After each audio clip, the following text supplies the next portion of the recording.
The moment Ethan stood up from the table, I knew something was wrong because people do not rise slowly and straighten their jacket unless they want the room to look at them. And when he lifted his glass and cleared his throat, the chatter of the Sunday lunch crowd at the old Columbus Steakhouse began to fade into an uneasy hush.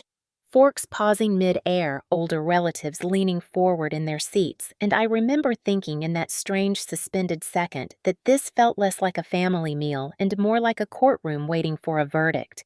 And then, Ethan Miller, my fiancé of 3 years age, 29. The man I was supposed to marry in 6 weeks said loudly and carefully, "I am canceling the wedding, and I am doing it today because I cannot marry someone who is emotionally unstable," and the word unstable landed on me like a slap, sharp and deliberate.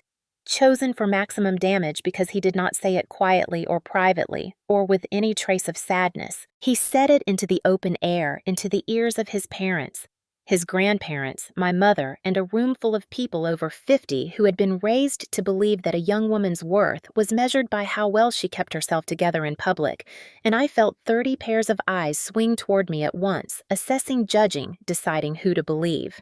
My name is Lucy Brooks. I was 24 years old that afternoon, and I was sitting across from Ethan with my hands folded in my lap, wearing the pale blue dress his mother Margaret had picked for me because it made me look in her words softer, and I could hear my own heartbeat louder than the clink of silverware as his mother let out a long theatrical sigh and said almost kindly, "We really tried, but some girls just are not cut out to be wives." And that was when I understood that this was not a breakup, it was an execution because the sentence had already been decided and the audience had been invited.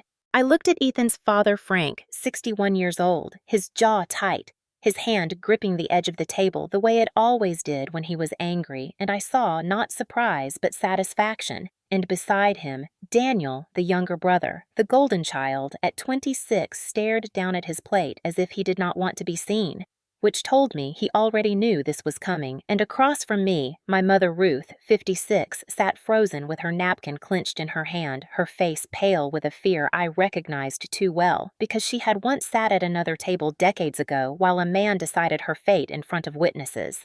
Ethan continued talking, filling the silence he had created, saying he felt it was his responsibility to be honest, to protect his future, to make a clean break before things went too far.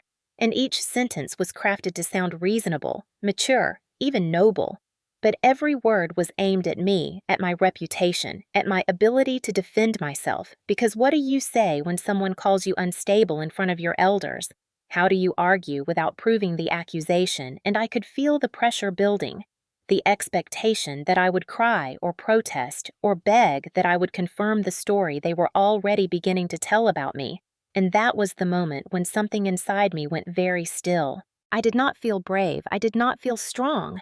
I felt cold, like a door had closed quietly in my chest, and instead of reacting the way everyone expected, I placed my fork and knife neatly on my plate, smoothed my napkin, and raised my eyes to Ethan's face.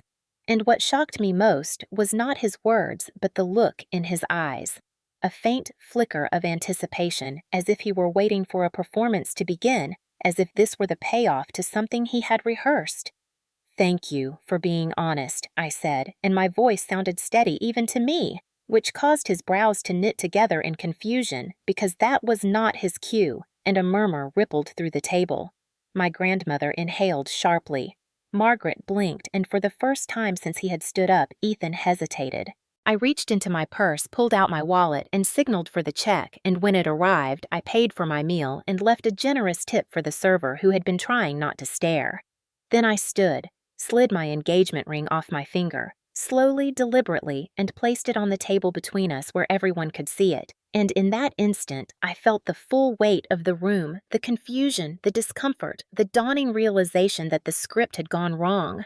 This was supposed to end with me in tears with Margaret, shaking her head in pity with Frank muttering about how he had always known I was weak. But instead, there was silence, thick and unsettled, and I realized with absolute clarity that Ethan had not canceled our wedding because he wanted out. He had canceled it here in public with witnesses because he wanted to break me in a way that would follow me long after I left the restaurant. And as I picked up my purse and turned toward the door, I understood something else just as clearly. Something he had not planned for at all, which was that I was not going to give him what he wanted, and that the story he thought he was telling about me had just begun to unravel, even if no one else in that room knew it yet. I walked out of the restaurant without rushing, without looking back, aware of every step I took across the polished wood floor and of the way the conversations behind me failed to restart, as if the room itself was holding its breath. And when the heavy door closed and the late afternoon air hit my face, I expected my legs to give out, or my chest to seize up, because that was how scenes like this were supposed to end, with a young woman collapsing under the weight of public rejection. But instead, my body remained strangely cooperative, moving on instinct, guiding me toward my car as if it already understood something my mind had not fully caught up with yet. I unlocked the door, sat behind the wheel, and closed it gently, the familiar smell of my car wrapping around me like a thin layer of safety, and only then did my hands begin to shake. Not violently, not dramatically, but just enough to remind me that what had happened was real, that my wedding had just been canceled in front of my family and his, by the man I thought loved me using words designed to damage me long after the plates were cleared. I rested my forehead against the steering wheel and waited for the tears, for the sobbing that everyone inside was probably expecting, the kind that would make Ethan's story easier to believe. But they did not come, and what arrived instead was a slow, creeping sense of recognition, like a puzzle piece finally snapping into place after years of forcing the wrong edges together. This was not an impulsive decision, not a moment of panic or cold feet. And the more I replayed the scene in my head, the clearer that became, because Ethan had chosen that restaurant carefully, the one favored by his parents' friends, the one where people lingered over lunch and remembered what they saw. He had invited both families under the guise of a pleasant meal, and he had waited until everyone was seated attentive, entrapped by politeness, before he stood up and spoke. He wanted witnesses, and he wanted them older, respectable, credible people whose opinions would matter in our community, and that realization sent a chill through me far deeper than humiliation ever could. My phone buzzed in my hand, the sound sharp in the quiet car, and when I looked down, it was a message from Ethan already, as if he had been waiting for me to leave before continuing, saying, "I hope you understand this was necessary." And then a second later, "I did not mean to hurt you, but this is for the best." And finally, "You did not need to make a scene, Lucy." I stared at the screen for a long moment, rereading the last line, because it confirmed what my instincts were screaming at me, that in his version of events, I had already failed by not reacting correctly, by not crying or arguing or pleading, by not giving him the proof he wanted that he was justified in calling me unstable. I did not reply. Not because I was trying to punish him, but because I suddenly understood that any response at all would be used against me. Twisted forwarded, summarized for an audience I could not see, and as I started the engine and pulled out of the parking lot, I felt a strange, unwelcome clarity settle over me.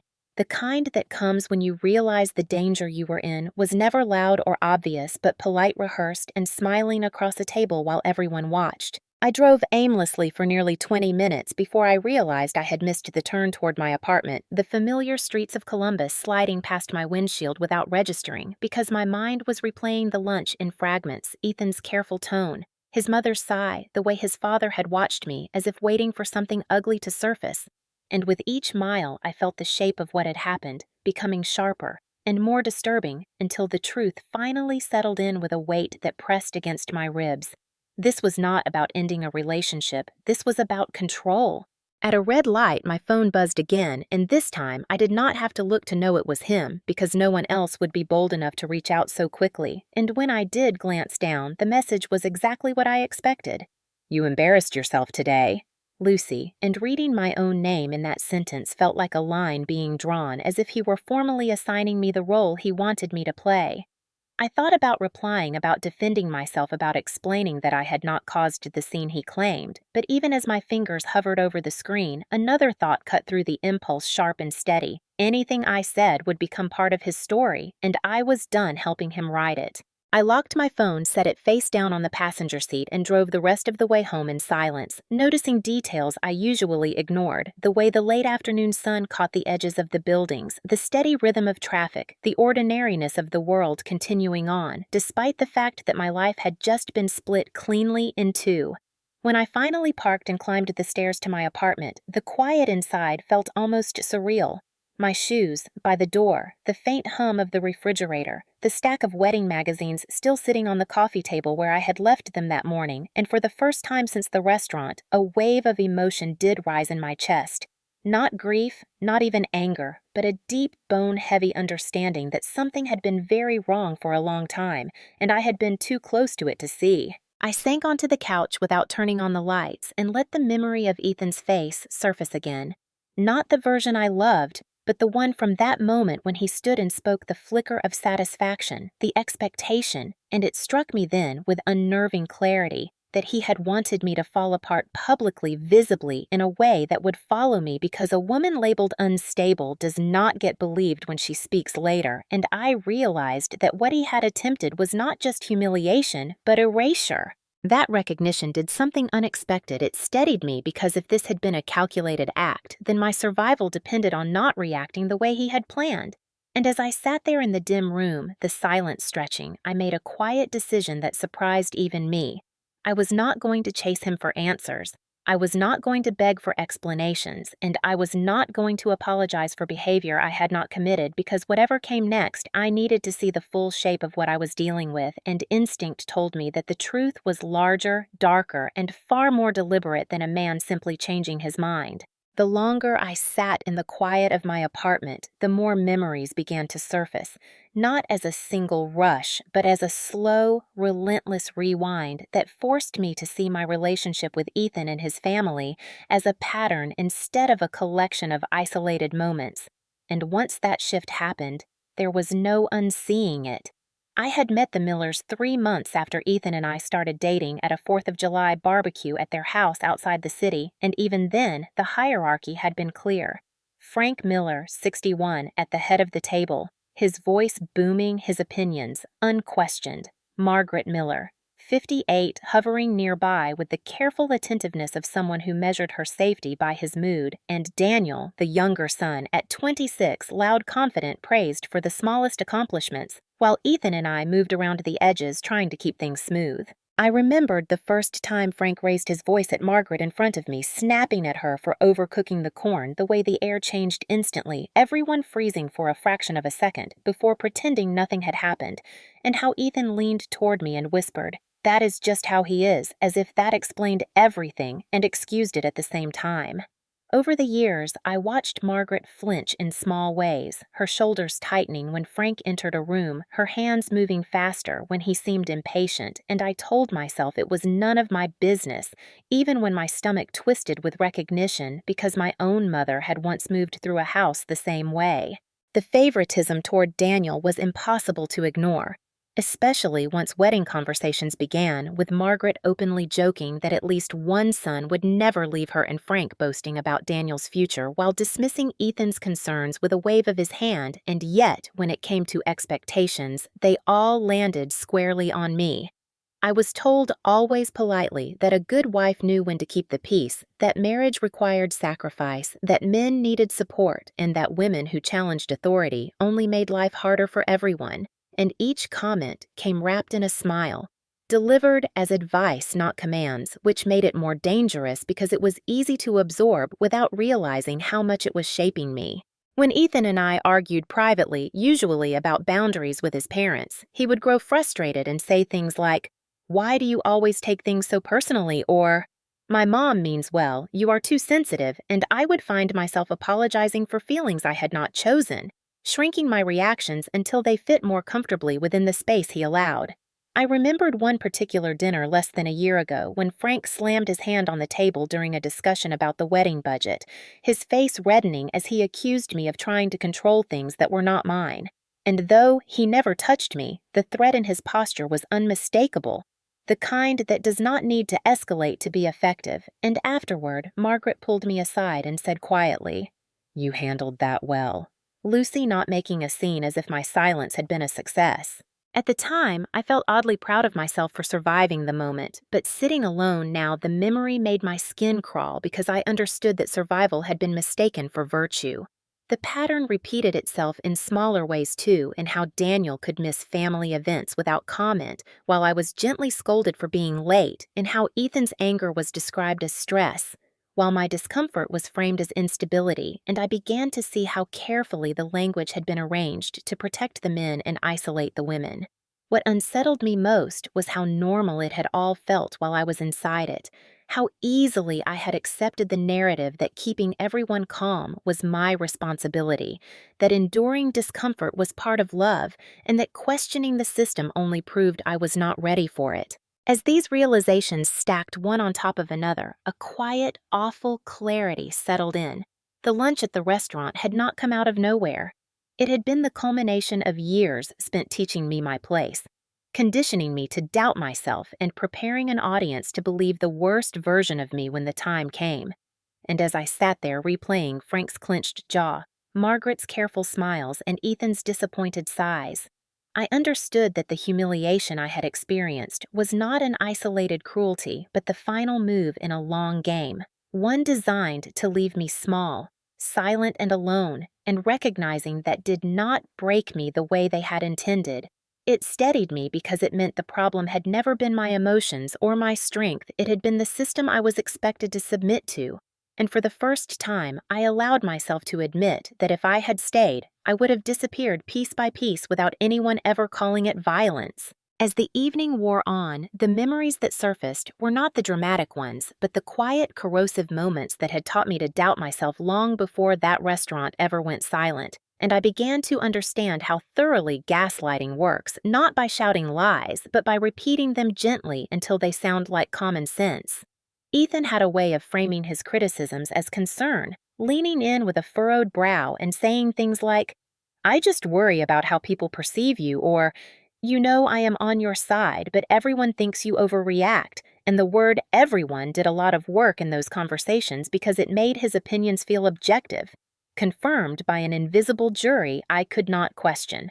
When I pushed back even mildly, he would sigh and tell me I was making things harder than they needed to be, that life would be smoother if I learned to let things go, and before I realized what was happening, I was editing myself in advance, choosing silence over disagreement, swallowing instincts that told me something was wrong.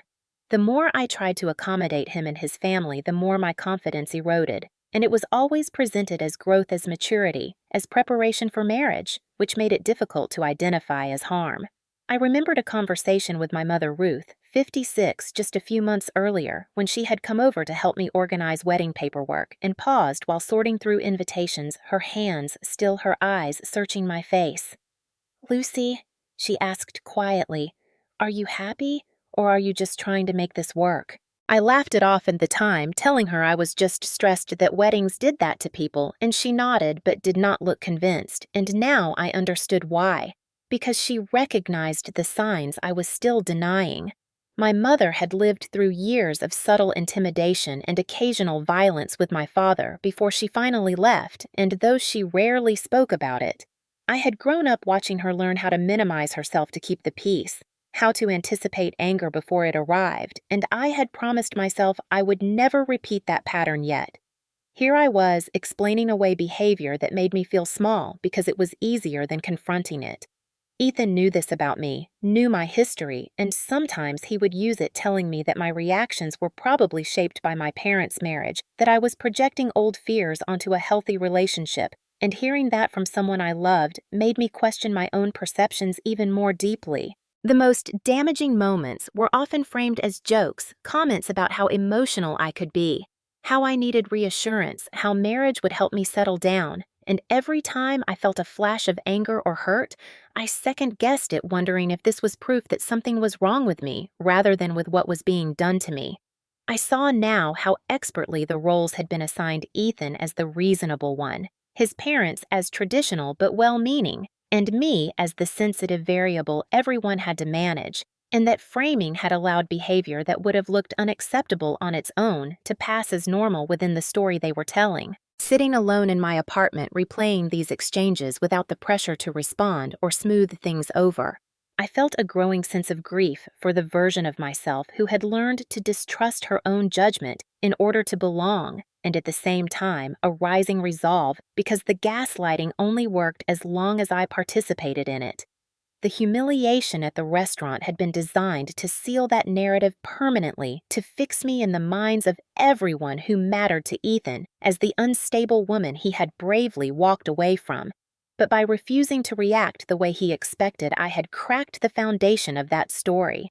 And I realized with a clarity that felt both painful and empowering that my task now was not to prove my worth to anyone at that table, but to see the truth clearly for myself, because once I did, the spell they had been casting over my life for years began to lose its power.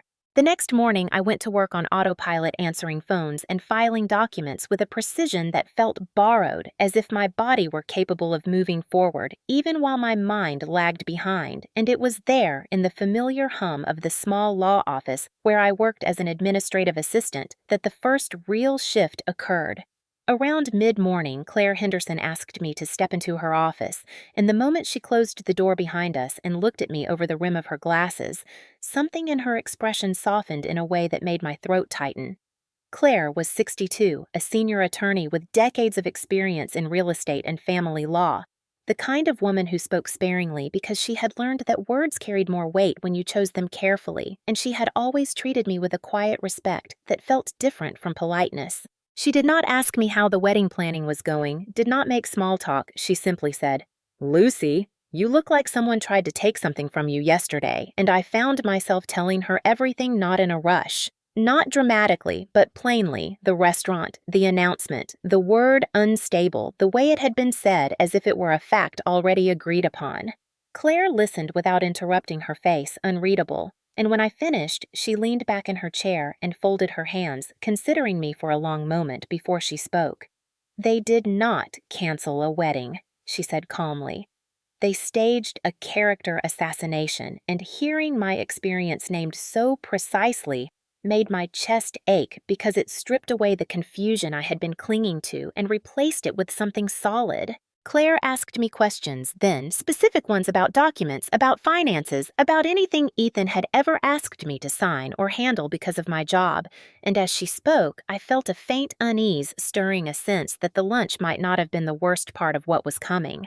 I told her about helping Ethan organize paperwork for his parents' investment property, about signing forms he said were routine, about how he always framed it as helping the family, making things easier. And Claire's expression grew sharper, more focused. "Lucy," she said, "when someone works this hard to discredit you in public, it is usually because they are afraid of what you could say later." And that sentence lodged itself in my mind with unsettling force. She advised me not to respond to Ethan, not to explain myself to anyone yet, and most importantly, not to assume that what had happened was limited to emotions and reputation. People who plan scenes, she said, often plan contingencies, and I left her office feeling both steadied and deeply unsettled because for the first time I considered the possibility that the humiliation had been a shield, not an end. That afternoon, as I returned to my desk, my phone buzzed again with a message from Ethan. Longer this time, accusing me of giving him the silent treatment, suggesting I was proving his point, and implying that his parents were worried about my mental state. And instead of reacting with panic, I felt something new settle over me. A cautious distance, the beginning of detachment. I thought of my mother, of how long it had taken her to recognize the patterns in her own marriage, and how isolation had kept her trapped longer than fear ever could, and I understood that the most dangerous thing I could do now was retreat inward and try to handle this alone.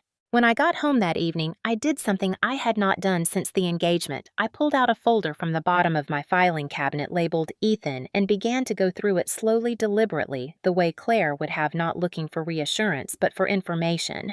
As I sorted through old emails, copies of forms notes I had taken while helping him organize his family paperwork, a strange calm settled over me because even though I did not yet know what I was looking for, I sensed that the answers would not be found in his explanations or apologies, but in the paper trail he had never expected me to examine.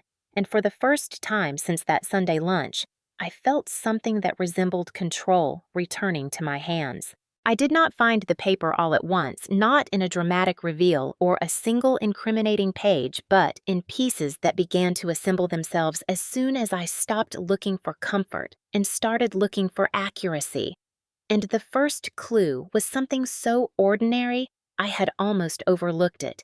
A scanned document labeled Power of Attorney Draft, tucked inside a folder Ethan had asked me to organize months earlier when he said his parents were refinancing a rental property and needed help keeping things straight. At the time, I had trusted him without question, skimmed the headings, and signed where he pointed, because he framed it as a temporary authorization, a convenience, something that would save his mother time and stress. And now, sitting on my living room floor with papers spread around me, I saw what I had missed, the scope of the authority granted, the duration, the language that allowed my signature to be used in ways I had never been told. My pulse quickened as I kept reading, the hum of the refrigerator fading into the background as the words began to matter, because this was not a narrow permission, it was broad, and it was written in a way that assumed trust where none should have been required. I set that document aside and continued my hands steady, despite the unease creeping up my spine. And that was when I found the loan guarantee, my name listed as a secondary guarantor on a business loan connected to Frank Miller.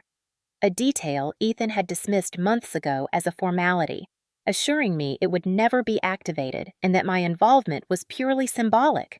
The problem was that symbols have consequences when money is involved, and the more I read, the more I realized how deliberately vague his explanations had been, how often he had relied on my inexperience and my desire to be helpful.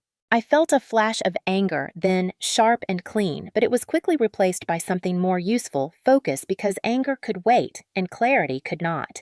As I continued sorting, I noticed another file, a draft prenuptial agreement I did not recognize, saved under a neutral name that suggested routine planning. And when I opened it, the implications were unmistakable clauses that would have stripped me of any claim to shared assets language, that framed my contributions as gifts rather than investments, and a section outlining conditions under which the agreement could be enforced or dismissed based on mental fitness, a phrase that made my stomach drop. I read it twice to be sure I understood, and then a third time slower, letting the meaning settle. Because this was not just about money, it was about control, about creating a legal framework that would leave me vulnerable while appearing orderly on its face. The word unstable echoed in my mind, no longer just an insult, but a strategic label, one that could be used to challenge my credibility if I ever questioned the arrangement. And suddenly, the lunch at the restaurant snapped into sharper focus. The timing, the audience, the accusation delivered as fact rather than opinion. I reached for my phone and called Claire, my voice level but urgent, and when I explained what I was finding, she did not sound surprised, only resolute, telling me to stop signing anything immediately and to make copies of everything, including metadata and version histories, because patterns mattered as much as individual documents. Under her guidance, I logged into shared drives Ethan had set up during wedding planning, places I had assumed were mundane repositories for invoices and guest lists. And that was where I found the next piece, a version history showing edits to the prenuptial draft weeks before the lunch changes that tightened the clauses and expanded the conditions. And I felt a cold certainty take hold, because this meant he had been preparing for this outcome long before he announced it. I kept going, careful not to alert anyone, and discovered email threads where Ethan discussed timelines with his parents, references to making things clean and avoiding complications, language that framed my involvement as a risk to be managed rather than a partner to be respected. The cumulative effect was devastating and clarifying all at once, because the story he had tried to sell at that table, that he was bravely ending a mismatched relationship, collapsed under the weight of evidence, showing a coordinated effort to secure advantage while discrediting me. When I finally leaned back against the couch, the papers stacked neatly beside me, I did not feel broken or panicked. I felt resolved because I understood now that the humiliation had been a smokescreen, a way to shift attention away from the paper trail that told a very different story. And the legal paper I had found was not just a document. It was proof that the harm was intentional, planned, and designed to leave me without recourse. And knowing that changed everything. Once the documents were laid out in front of me and the pattern was undeniable, the shock gave way to something heavier and more sobering, a moral clarity that stripped away any lingering hope that this had been a misunderstanding or a cruel but isolated act. Because what I was seeing was not just paperwork, but intent, a deliberate plan designed to profit from my trust and then erase me when I became inconvenient. Claire met me early the next morning and went through each page with the practiced calm of someone who had seen this kind of scheme before, and as she spoke, she translated the language into consequences, explaining how a broad power of attorney could have been used to bind me to obligations I did not understand, how a loan guarantee could have followed me for years, and how the prenuptial draft had been structured to ensure that if I ever challenged the arrangement, my credibility could be attacked under the guise of concern for my mental health. Hearing it laid out so plainly made my skin prickle because it revealed the ethical rot beneath the polite surface of everything I had been told, and it forced me to confront the reality that the family I was about to marry into did not see me as a person, but as a utility. Claire asked me one question that stayed with me long after the meeting ended. Did they ever explain any of this to you in full? And when I answered honestly that they had not, she nodded once and said, "Then this is not a misunderstanding. It is exploitation."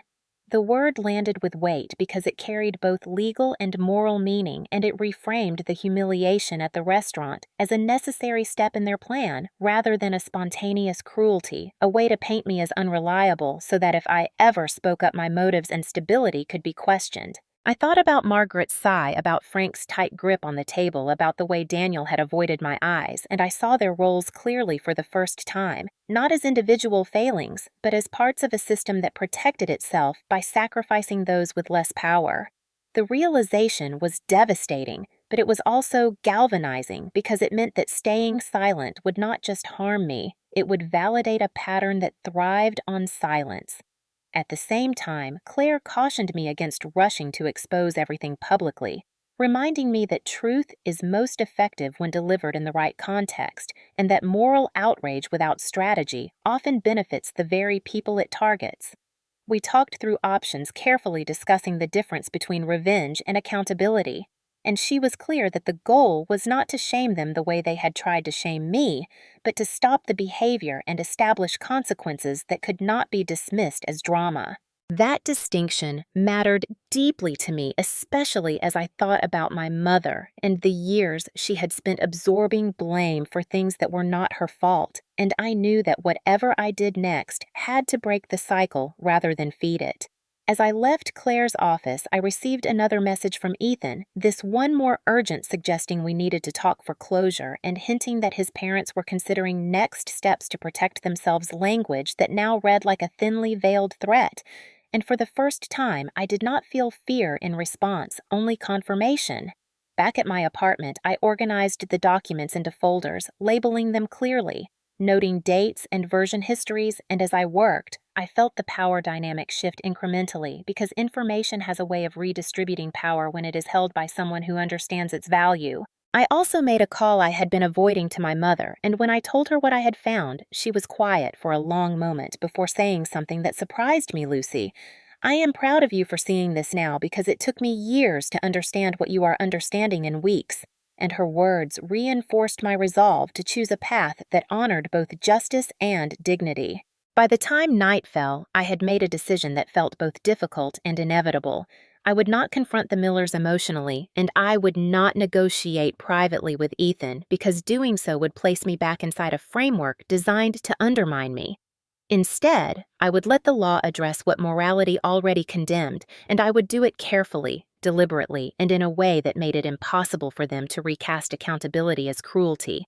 Because if they had tried to break me in public to protect their interests, then the most ethical response was to ensure that the truth met them in the same light, grounded in evidence and carried by consequences they could not dismiss. I followed Claire's guidance to the letter, not because I lacked my own instincts anymore, but because I understood now that discipline was protection and the first step was silence paired with action. Not the hollow kind of silence that waits for mercy, but the intentional kind that refuses to feed a false narrative.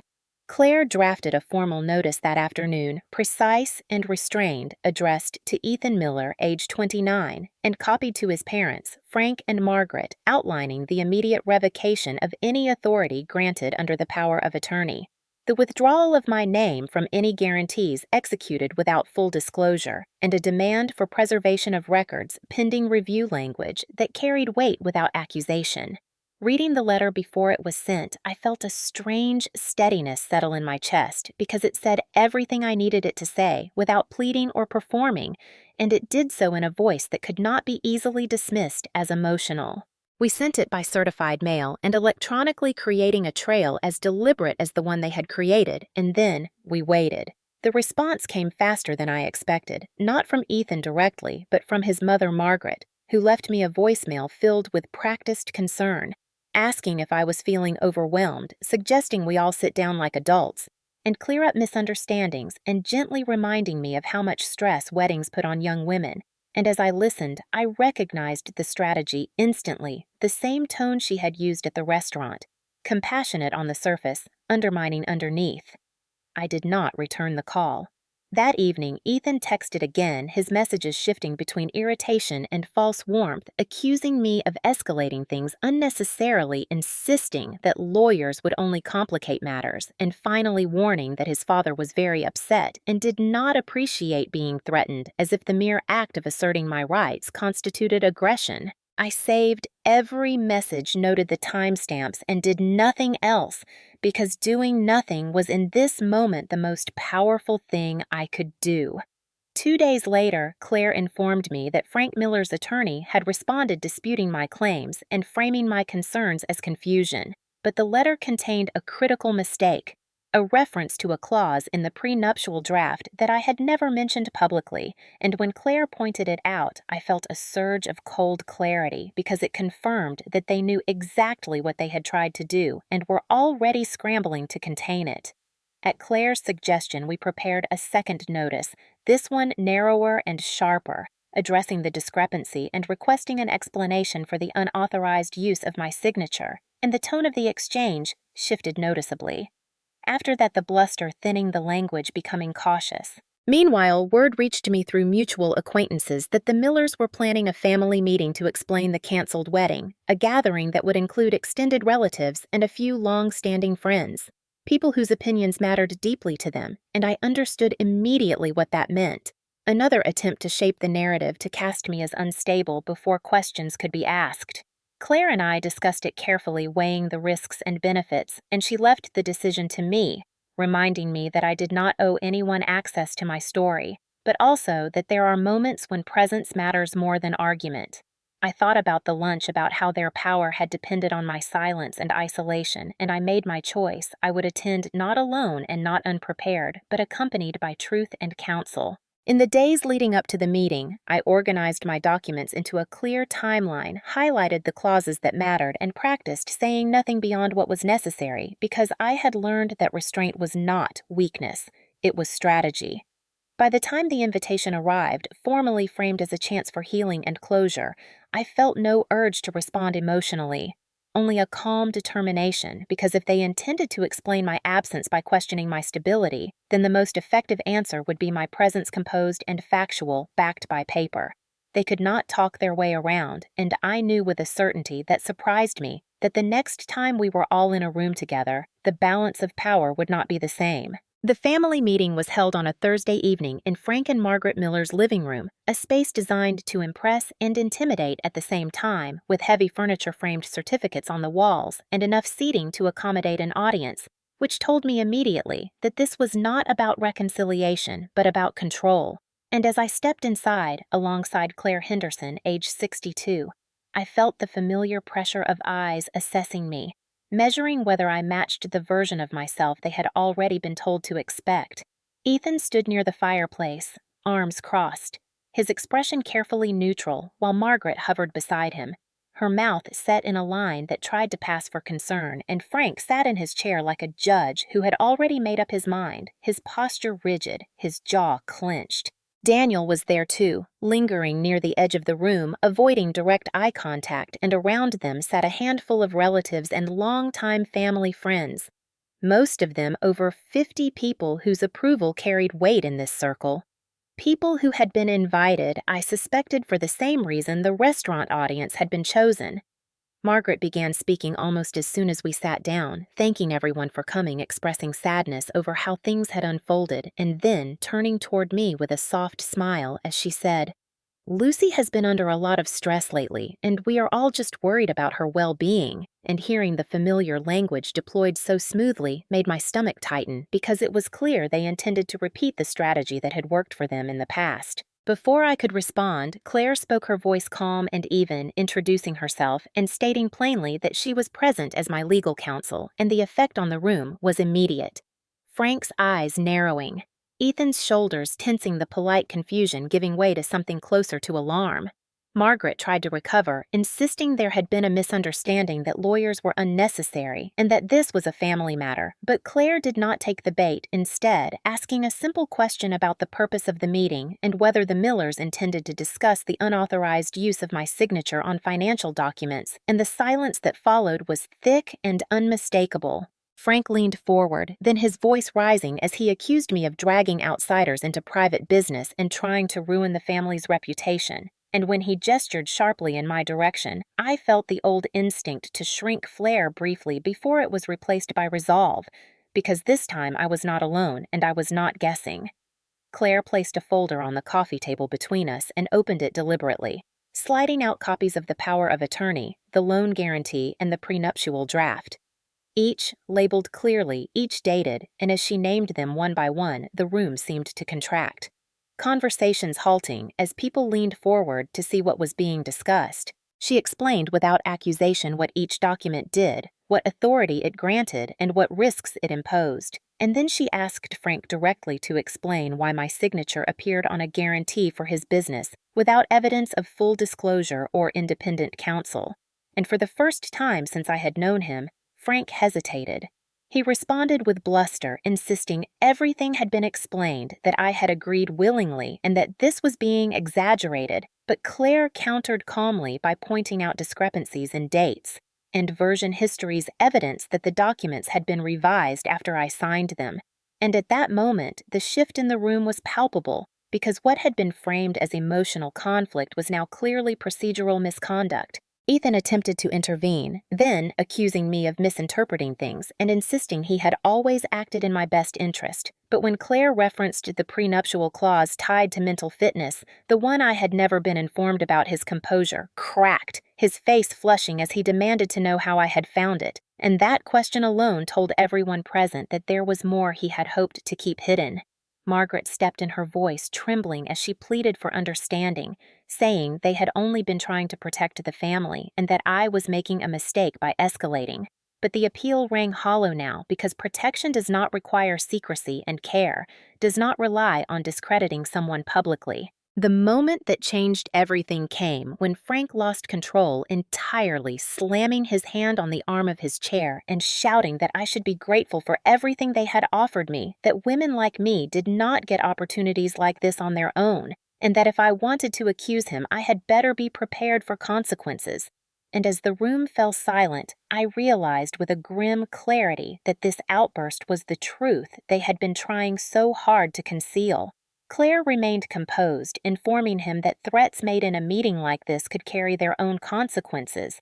And when Daniel finally spoke, his voice barely audible as he admitted that he had known about the documents and assumed I had agreed, the last of the pretense dissolved. I felt the weight of every eye in the room turn toward the Millers, the older relatives shifting uncomfortably, the friends exchanging glances that said the story they had been told no longer held. And in that moment, I understood the power of truth delivered without theatrics.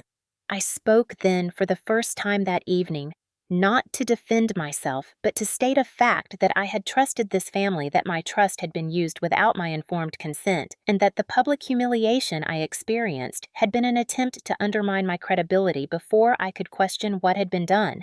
And I said it calmly, without raising my voice, because I did not need to convince anyone anymore. When the meeting ended abruptly with Frank storming out and Margaret in tears, I walked out with Claire beside me, my hands steady, my heart pounding, and I knew as I stepped into the night air that whatever narrative they had planned to cement in that room had collapsed under the weight of evidence and exposure, and that the story they had tried to write about me had just been replaced by one they could not control.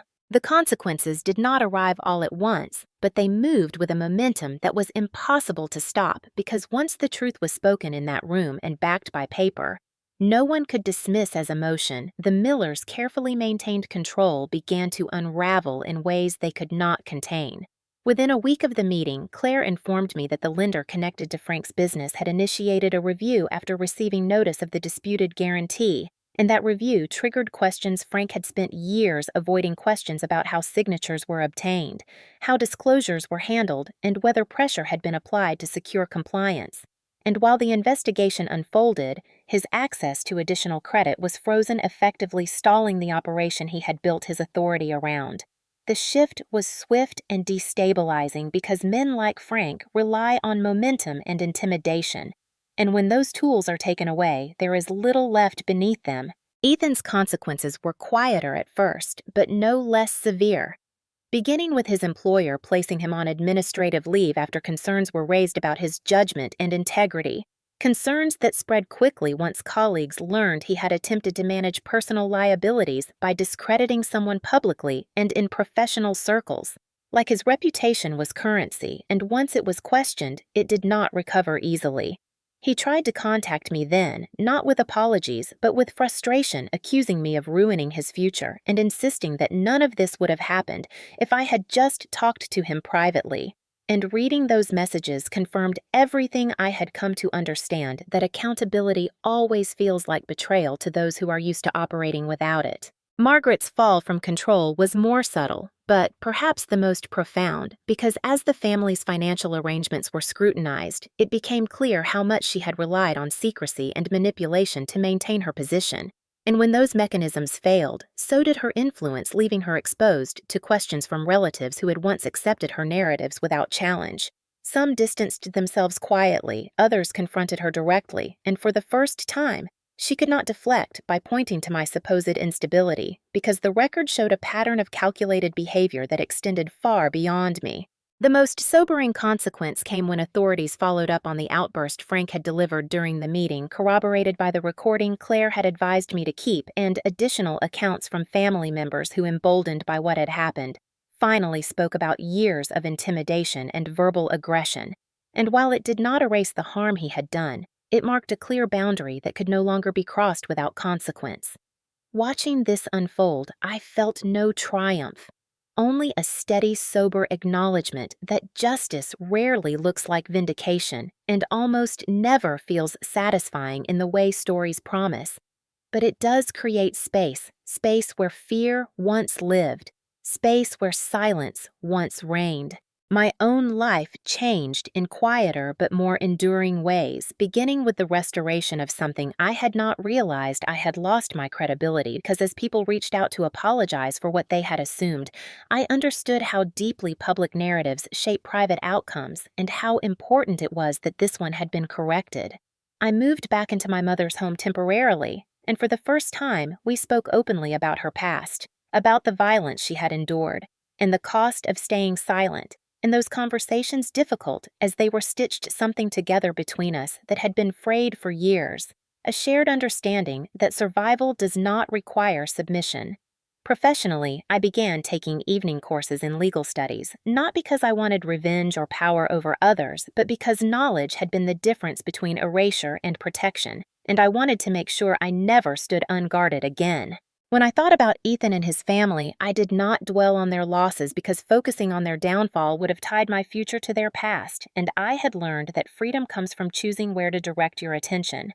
Instead, I focused on the clarity that had emerged from the wreckage, the understanding that the humiliation I endured had been designed to break me so I would never question the harm being done, and that by refusing to play my assigned role, I had forced the truth into the open where it belonged. The consequences were real and ongoing, not just for them, but for me, and as I watched the old structures collapse under scrutiny, I recognized that what had been taken from me that day in the restaurant, my sense of safety and certainty, had been replaced by something stronger and far more durable. The knowledge that dignity paired with truth carries a weight no performance can match. The quiet that followed the upheaval was unlike any silence I had known before, not the tense, watchful stillness of waiting for someone else to react, but a settled calm that came from knowing there were no more roles left for me to play, and as I began to rebuild my life piece by piece, I understood that what had ended was not just an engagement, but a version of myself that had been trained to confuse endurance with virtue. Moving back in with my mother, Ruth, was not a step backward as I once might have feared, but a return to something honest because in the evenings we sat at the kitchen table and spoke openly about the years she had spent minimizing herself to survive a marriage marked by intimidation and control, and in telling those stories aloud, she reclaimed parts of her own voice that had been buried for decades. While I learned that cycles do not break on their own, they break when someone refuses to normalize harm. I continued my work at the law office and enrolled in evening courses drawn not by anger, but by respect for the structure that had protected me when emotion alone could not. And as I studied, I felt my confidence returning in a way that was grounded rather than reactive, built on understanding instead of approval. Occasionally, news of the Millers reached me through distant channels, updates delivered without drama. Frank's business downsized under scrutiny. Ethan relocating in an attempt to escape a reputation he could not outrun. Margaret retreating from the social authority she once wielded so easily, and hearing these things no longer stirred anything sharp inside me because their consequences belonged to them, not to me. What mattered was the clarity I carried forward, the knowledge that public humiliation loses its power when it is exposed as a tactic rather than a truth, and that dignity does not require silence, it requires precision and timing. On the 1-year anniversary of that lunch, I drove past the same restaurant, the windows glowing warmly in the evening light, and I felt no bitterness, only a quiet gratitude that the moment designed to erase me had instead revealed everything I needed to see, because had that wedding gone forward, the harm would have continued in subtler, more permanent ways. I parked for a moment and sat with the memory not as a wound, but as a marker, a reminder of how easily trust can be weaponized and how powerful it is to recognize that before it is too late. When people ask now about that chapter of my life, I do not dramatize it or soften it. I simply say that I learned the difference between love and control, between family and hierarchy, and between peace and silence, and those distinctions guide every decision I make. I no longer measure myself by how well I keep others comfortable, and I no longer mistake politeness for safety because I have seen what happens when cruelty is wrapped in tradition and presented as concern. The truth is, they tried to break me in public because they believed I would never recover in private, and what they did not understand was that once the mask slipped, once the law and the evidence stripped away the performance, there was nothing left to fear. I did not win because they lost. I won because I kept my name, my voice, and my future intact. And as I step forward, now unencumbered by roles that were never mine to fill, I carry one certainty with me, that justice does not always arrive loudly, but when it does arrive clearly, it leaves no doubt about who was wrong and why, and that clarity is a freedom no one can ever take away again.